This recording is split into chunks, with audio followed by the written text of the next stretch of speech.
I'm Chris Losey, and I'm the Strategic Initiative Director for Information Systems and Research at the Council of Chief State School Officers. My name is Alex Jackal. I'm the Director of Information Systems for the Council of Chief State School Officers. And my role is to actually work on operationalizing and making real a lot of the vision that the Council has for impacting education on a systemic level. CCSSO is the professional organization for the 50 state education agencies and their heads. We call them chiefs because they have different names in different states. In some places they're commissioners, in some places they're secretaries, in some places they're superintendents. But we give them the blanket term of chief, and we are their council. The role of the council with the chiefs is primarily to serve as a leadership body for them, a place where advocacy can take place and where they can come together around collective state action. We are at a really interesting point in time right now where an organization that might have previously been considered overly bureaucratic and stodgy is hungry for change. And they said, you need to solve some real problems that we've got with our present information systems paradigm. You need to figure out how we address comparability. You need to figure out how we address relevance. You need to figure out how we address accuracy. You need to figure out how we address timeliness. And all of these things together will help figure out how we also address quality of the data. I think the most critical thing that we want to do right now is give teachers the data they need to make decisions at the learning moment. When we start to think about the value of the snapshot data that we presently have, I often think about a traffic engineer. And if we went to an intersection and took a single snapshot of how many cars were moving past, that would give us very little evidence about whether that intersection was overburdened by traffic. This is a bizarre traffic intersection, and this is a good example of, if you just took one snapshot from any angle and this is it, you would learn nothing. You would need multiple traffic engineers, multiple crews. That's right, and you've got a light here and then a light there, and you've got a loop-de-loop, and you've got 3 roads coming in over there under the bridge, and then another road coming in over there. This is a good example of a complicated intersection. We would have to know how that looked over time. Was that a consistent flow? We might at least want to have 2 measurement points. We could begin to get a rate at how traffic was flowing if we had something that was downstream from where that single snapshot was occurring. We would certainly like to know whether it was happening in certain bends or certain regions, which means that we need assessments all along the way, all along the path. But yet we're taking single snapshot data in schools and expecting teachers to make miracles out of it. That, in my opinion, is like one of the most fundamental arguments for why we need a strong, standardized set of interfaces and systems that can talk to each other. Absolutely. And work together, and why we don't want to build stovepipes. And complete interoperability. Absolutely, because and having that interoperability glue tying everything together allows for a single cohesive system, and allows also, as new things come up that we don't even predict yet, we don't even know what new kinds of data there's going to be. Once these innovation labs start working on, I'm assuming we're going to learn that the stuff that we aren't tracking right now, that we need to track, and that teachers will want to track, that they can't track right now. And that's as the system needs to be able to adapt to new data interfaces and new ways of looking at things. Totally, in the same way that Harvard Square has adapted over time and pulled in the multiple different forms of transportation that converge there. You've got the taxi stands, you've got the subways, you've got the bus lines, all meeting in that space and allowing people to get wherever they need to go. That's right. That's right. Absolutely.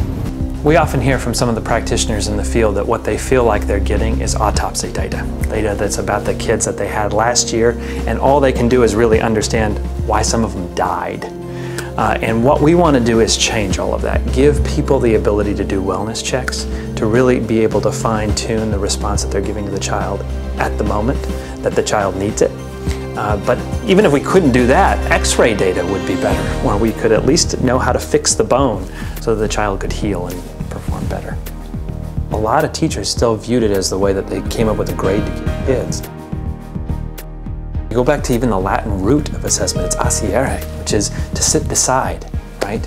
And that's what really assessment is like, is you're sitting beside the child, understanding where they are, making interventions and corrections along the way. All real assessment is formative.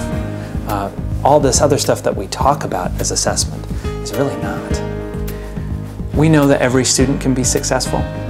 But we sometimes think that every student can be successful when we apply a single strategy and a single pathway for those students to get to that success. And I think that model is inherently flawed. We've seen that it is inherently flawed. Now what we can do is go to a system where every child is finding their own pathway to success. That success to us means that at the end of their high school experience, those students are able to look at a rich array of possibilities and decide which of those possibilities is best for them, which is going to make them feel most fulfilled and happy in life. That's what we want. The reason real-time data for teachers is so important is we've seen what our present data systems provide. We've given them a lot of summative data and we've said use it, use it, use it. We need far more granular data that's coming in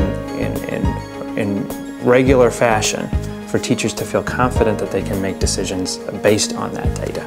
The reason I think this is so critical, the idea that we do get that real-time data in teachers' hands, is that we could then move to a space where we're really getting to personalized instruction, where teachers know who their students are, have unique plans developed for each of those children, and are able to execute against those plans.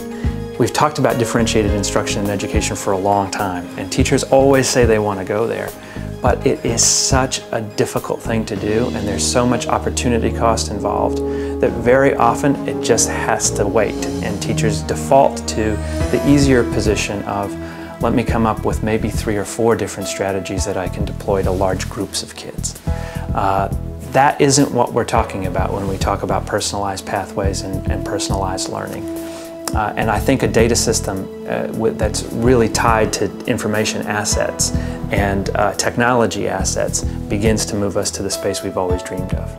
But I think what we might even be looking toward is really trying to build the GPS system for education, where we can take multiple data points about where people are, triangulate those in some way, and figure out how they can design their own path to wherever it is they want to go. So we need to break up the stovepipes that exist, because it's easy for people to take a chunk and build a system that does it. And they are used to, and vendors and system builders at the states, they're used, and even in districts, tech coordinators who are very tech savvy and build their own systems, and they're used to building small packaged systems that actually do a particular job. And some of them do a great job at it.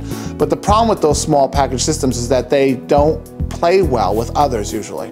We're not looking to just get more snapshots. What we're looking to do is to eventually build an infrastructure. Obviously, traffic engineers do their work for a reason. They want to make sure that they've put safety guards in at appropriate places. They want to make sure that there are traffic signals at appropriate places. They want to make sure that those traffic signals are appropriately timed. And so our goal is to move to that infrastructure that allows for the flow, again, for everyone to get to the path that they want to get to. And that's an important component too, that we want to begin enabling personalized pathways in education.